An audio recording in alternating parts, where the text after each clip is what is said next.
All right, where to start? I guess I'll just dive right in. I'm Ellie, your typical 26-year-old with a job that keeps me on my toes and a love life that's actually, surprisingly, the best part of my day. That's all thanks to Jack, my fiancé. He popped the question 3 months ago, and I still get giddy thinking about it. We've set the date, and the wedding's supposed to be this big, beautiful bash in 3 months. But man, planning a wedding is like having another full-time job. So there's me, excited and stressed in equal parts. Then there's Jack, the man of the hour, who's just as swamped at his job as I am at mine. We're the dynamic duo, trying to juggle spreadsheets and seating charts, conference calls, and cake tastings. One evening, after a particularly long day, Jack and I were slumped on our couch, our living room littered with brochures and to-do lists. "Ellie," Jack said, rubbing his eyes, "how are we going to manage all this?" I shrugged, feeling the weight of exhaustion. "I don't know, Jack. Maybe we should just elope." Jack chuckled. "Tempting, but you know you want the big family shindig." He wasn't wrong. I did want the big do. Family, friends, the whole 9 yards. But at that moment, it felt like climbing a mountain without any gear. The next day, Dad called. He's been my rock since Mom passed away when I was 6. And since then, it's been him and me, until Vivian, my stepmom, came into the picture. I'd like to say we were the picture-perfect family, but that'd be a stretch. "Ellie, how's the wedding prep going?" Dad's voice was full of that fatherly concern that meant he was about to offer advice I probably didn't want. I sighed into the phone. "It's going, Dad. Slow, but going." There was a pause, and I knew something was up. "Listen, sweetheart, I've been thinking. Vivian could help you out. She's got a knack for organizing events and such." I paused, a little taken aback. Vivian and I had a civil but cold relationship. The idea of her helping with the most important day of my life was unsettling. I'm not sure that's a great idea, Dad," I replied, trying to keep my voice neutral. But before I could add anything else, Vivian's voice was suddenly on the line. "Ellie, darling, I overheard. I'd love to help with the wedding. It'll be fabulous, you'll see." Her voice was sweet, too sweet, like syrup over poison ivy. But Dad was giving me a give her a chance look through the phone. I could feel it. "Thanks, Vivian. That's really generous," I said, with a smile that didn't reach my eyes. Jack, who'd overheard the conversation, gave me a raised eyebrow. "Are you sure about this?" he mouthed. I shook my head, mouthing back, "Nope. But what choice do I have?" So that was that. Vivian was on board as our wedding planner. Jack squeezed my hand, a silent show of support. I squeezed back, hoping I wasn't just handing over the keys to a bulldozer ready to take down my dream day. But hey, that's the risk you take when you're trying to pull off the biggest party of your life, with a 9 to 5 that's more like a 5 to 9. Fingers crossed, right? Vivian entered the picture when I was just 6, a little while after Mom died. Dad was grieving and, I guess, lonely. So when Vivian came along with her big smiles and bigger promises, he fell for it. I wanted to be happy for him, really, I did. But there was something about Vivian that set off my 6-year-old alarm bells. I remember the day she moved in. I was playing with my dolls in what used to be Mom's garden, and she came out, all dolled up and looking at me like I was a spot on her perfect dress. "Ellie, darling, why don't you play inside? You're getting all dirty out here," she said in that voice that pretended to care, but didn't really. I just stared at her, clutching my doll tighter. "Mom liked it when I played here. She said the flowers needed my laughter." Vivian had this little twitch of a frown before plastering on a smile. "Well, I'm sure your mom also liked you clean and tidy. Come on, let's find you something less messy to do." It didn't get better from there. Not long after, Lara was born. And don't get me wrong, I love my little sister more than anything. But with Lara's arrival, I became more of a nuisance than a daughter to Vivian. I sat on my far-off room bed, the one that had been pushed aside to make space for Lara's nursery. Dad knocked and came in, sitting beside me with a worried look. "Ellie, you haven't been spending much time with Vivian and Lara," Dad said gently. "Don't you want to get to know your sister?" I nodded, fiddling with the edge of my bedspread. "I do, Dad. It's just Vivian doesn't really want me around." Dad's brow creased. What makes you say that? It was hard to put into words. The way Vivian's presence made the air heavier, made the house less of a home. She's always telling me to go play somewhere else, to stay quiet, to not bother you or Lara. Dad hugged me then, tight. Ellie, Vivian just wants what's best for all of us. Give her some time. You'll see. But time didn't change much. As we grew up, Lara got everything shiny and new, while I got her hand-me-downs and gently used stuff from secondhand stores. One day I finally asked Vivian about it. Vivian, why does Lara get new clothes and I don't? I was older then, more aware of the discrepancies. She looked down at me, her eyes cool and detached. Ellie, I just think it's important for you to learn to be grateful for what you have. Lara is, well, she's younger. She needs to feel special. But I want to feel special too, I murmured, more to myself than to her. Vivian didn't respond to that, just turned away with that air of finality that ended all discussions. I learned then that some battles just weren't worth fighting. Not then, at least. So, when Dad suggested Vivian help with the wedding, all those years of being second best, of feeling like an outsider in my own home, they all bubbled up. But Dad was looking at me with hopeful eyes, and I just couldn't say no. Not to him. All right, Dad, I said, trying to keep my voice steady. Let's see what Vivian can do. Planning a wedding is tough, right? Try doing it with someone who's got their own idea of what your big day should look like. Vivian was like a whirlwind, swooping in with her planners and swatches, and a smile that didn't quite reach her eyes. We sat at the kitchen table one afternoon, surrounded by what looked like a stationery store's exploded inventory. Vivian was flipping through a binder that had more tabs than my browser after a night of online shopping. So, Ellie, she began, not looking up from her binder, I was thinking we should go with a winter wonderland theme. White, ice blue, a hint of silver, elegant, sophisticated. I bit my lip. Actually, Jack and I were hoping for something more colorful. Warm colors, you know? It's a celebration, not a gala. Vivian finally looked up, her smile tight. Darling, trust me, the winter theme is very in vogue right now. It'll be beautiful. I tried to push back a little. But it's our wedding, not a trend show. We want it to feel personal. She sighed, as if I were a child who didn't understand the concept of money. Fine, give me your ideas, and I'll see what I can do to make them tasteful. Ouch. That stung. But I pressed on, outlining the vision Jack and I had. Lots of greens, deep reds, like an enchanted forest. I even had a Pinterest board ready to show her. Vivian scrolled through my phone, her face unreadable. Charming, she said flatly. I'll take it into consideration. That was Vivian speak for, I'll do what I want. I should have known then that things weren't going to go smoothly. Jack seemed to sense it too when I told him about our discussion. He frowned, wrapping an arm around my shoulder. You sure you want to go through with this? We can still do it ourselves, or get a professional. I shook my head. Dad's already stressed with work, and I don't want to pile on. Plus, how bad can it be? Famous last words, right? The next few weeks were a blur of work and wedding chaos. Vivian would call me at random times, rattling off decisions she'd made. Ellie, I've booked the church and the reception hall, and I found the perfect caterer. Who needs a tasting, right? Oh, and I took the liberty of choosing your dress. You'll love it. I'd blink, trying to process her words while my boss waved at me to join a meeting. Thanks, Vivian, but shouldn't I try on the dress first? There's no time, she'd insist. It's all under control. But it didn't feel under control. It felt like I was being steamrolled by a smile and a clipboard. The crunch came with the guest list. Jack and I had spent nights agonizing over it, making sure no one was left out. I handed the list to Vivian on a Sunday, our only day off together. Here's the final list. It's got everyone on it. Vivian glanced at it and tutted. This is far too many people, Ellie. We'll have to cut it down. Quality over quantity. My heart sank. But these are our friends and family. We can't just not invite them.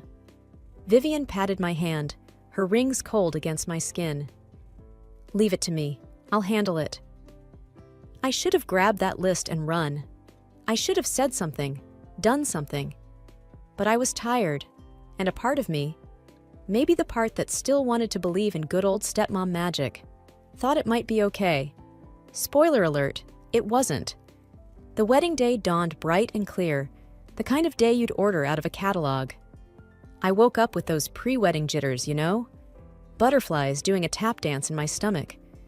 Jack sent me a text that just said, "Today's the day we've been waiting for. I love you." That should have been enough to calm the storm inside me. I should have been greeted by a room bustling with bridesmaids and the usual pre-wedding chaos. But instead, I found myself staring into the mirror in a quiet room, alone. Lara was supposed to be here by now, and my friends. Where was everyone? My phone buzzed, and it was Lara, sounding like she was on the verge of tears. "Ellie, I'm so sorry. I'm running late. The hairdresser had a mix-up with the time, and now they're rushing to get us all done." I took a deep breath. "It's okay, Lara. Just get here when you can, okay?" "Of course, Ellie. I wouldn't miss this for the world," Lara said, her voice firm with sisterly resolve. I put the phone down and tried to focus on getting ready. The dress was beautiful, even if I hadn't picked it out. Vivian had taste, I'd give her that. But it was the silence that got to me. The lack of laughter, the missing chit-chat. It didn't feel like a wedding morning. It felt like any other day, except I was putting on a really fancy dress. By the time I got to the church, my heart was racing, not from excitement, but from a creeping sense of dread. Jack's reassuring smile from across the aisle was the only thing that kept me from bolting. The church should have been packed. Instead, there were gaps in the pews like missing teeth. Whispers echoed off the high ceilings, filling the spaces where our friends and family should have been. Vivian was flitting about, pretending to adjust flowers that didn't need adjusting. I cornered her just before the music started.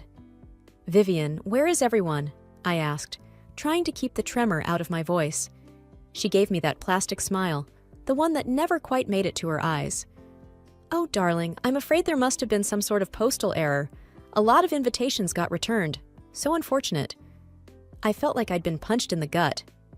"Postal error? How does that even happen nowadays? Did you even send them out?" Vivian looked around, then leaned in close. "These things happen, Ellie. It's out of our hands. Let's not make a scene. It's your day to shine." But shine for whom? The empty seats? The quiet where there should have been joy? I stood there, the organ music starting up, and I realized this was it. The day I dreamed of was starting to look like a nightmare. Jack's eyes met mine from across the church, a silent question in their depths. I squared my shoulders.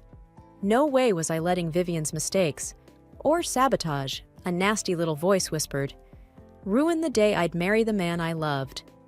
When we got to the reception, my heart sank even lower. The place looked like someone's idea of a bad joke.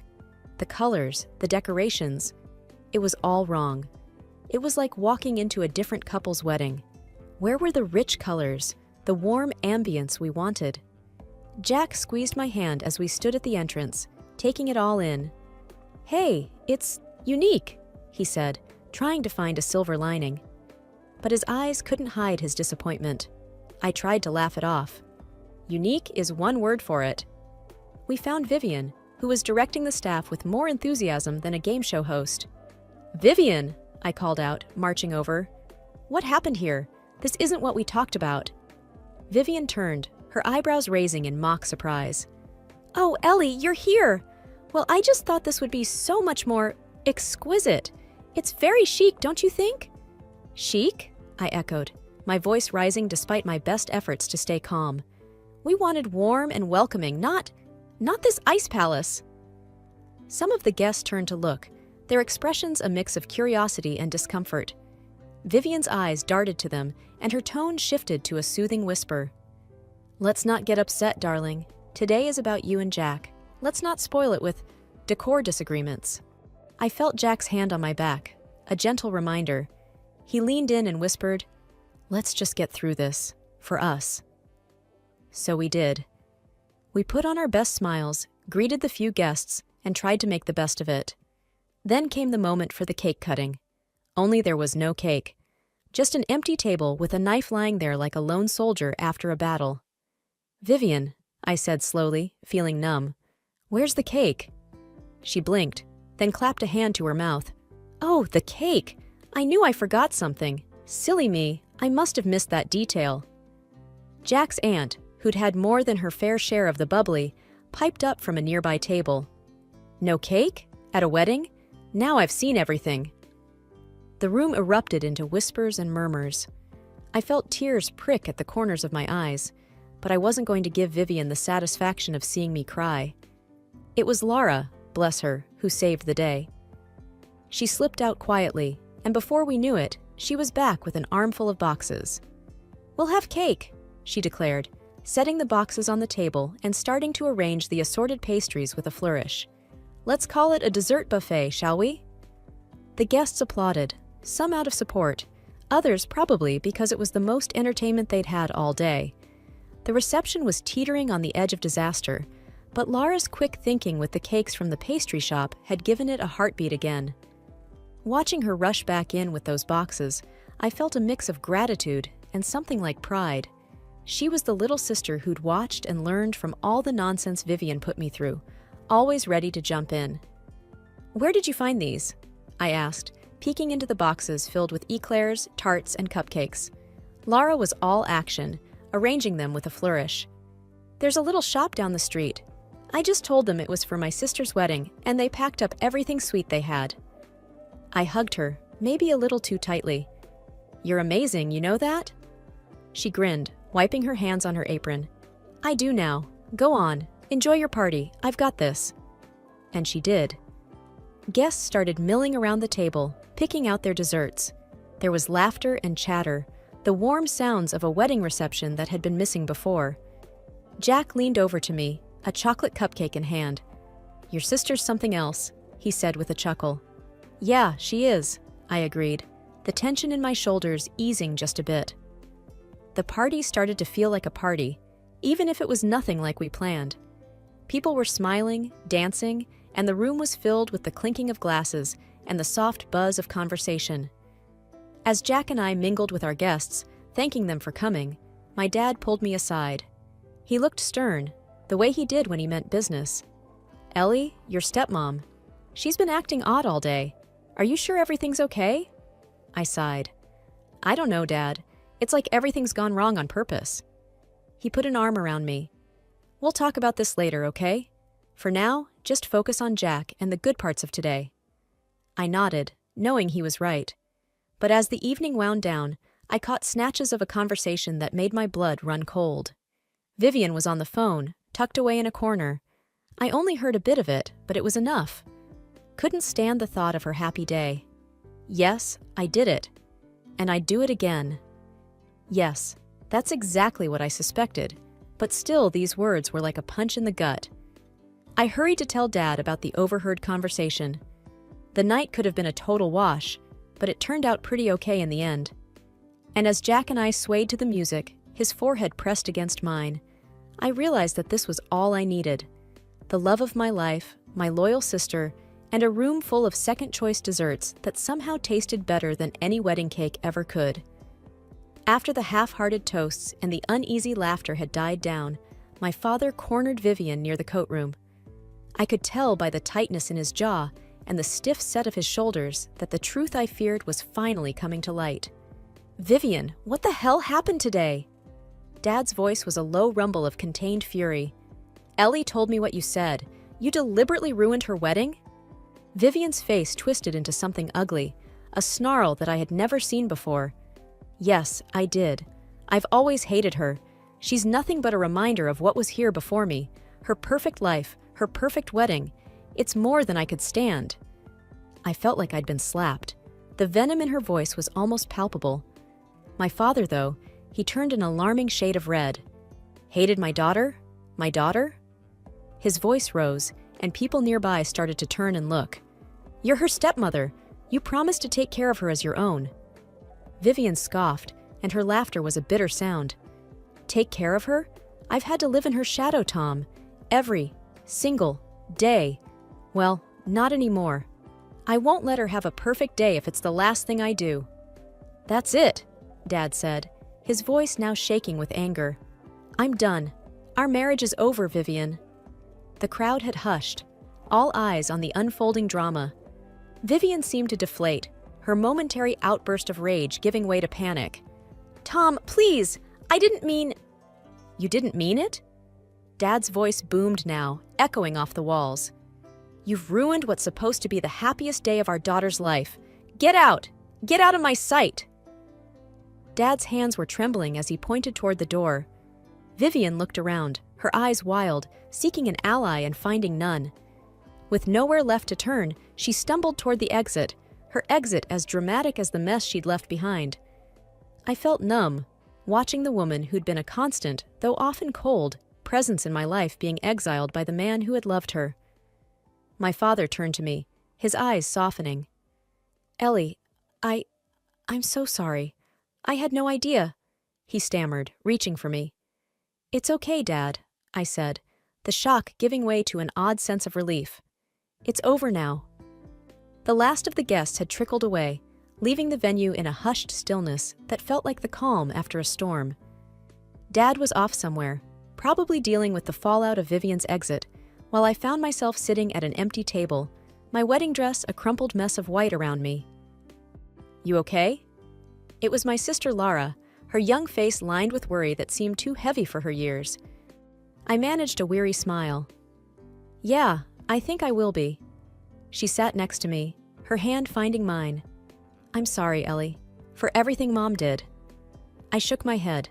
Not your fault, never was. There was a pause, the kind that's full of words that people are too scared to say out loud. It was Lara who finally broke it. Dad's really mad, isn't he? Yeah, I haven't seen him like that, ever. Lara bit her lip. What's going to happen now? I sighed. Divorce, I guess. It's not just about what happened today. It's been a long time coming. She nodded, understanding more than a kid her age should. And us? I squeezed her hand, a promise in my grip. We're sisters. That's not going to change. We'll stick together, okay? Okay, Lara said, a small smile breaking through. You and Jack gonna try for another wedding? I chuckled, the sound strange and distant to my own ears. I think we've had enough excitement for a while. Maybe we'll just elope. Elope? Lara's eyebrows went up. That sounds kind of fun. It does, doesn't it? The idea was growing on me. The possibility of a celebration without drama. Just Jack and me. Dad's coming, Lara said suddenly, and I looked up to see him approaching, his face worn but his eyes clear. Ellie, he said, his voice gentle. I'm so sorry. If there's anything… I stood up and hugged him, cutting off his apology. It's not your fault, Dad. We'll get through this. We stood there, the three of us in an embrace that felt like it could hold up the world if it needed to. It was the end of a wedding, sure, but it felt more like a beginning, the start of something new and hopeful. Let's go home, I said, and as we walked out together, I thought that maybe, just maybe, the worst was behind us.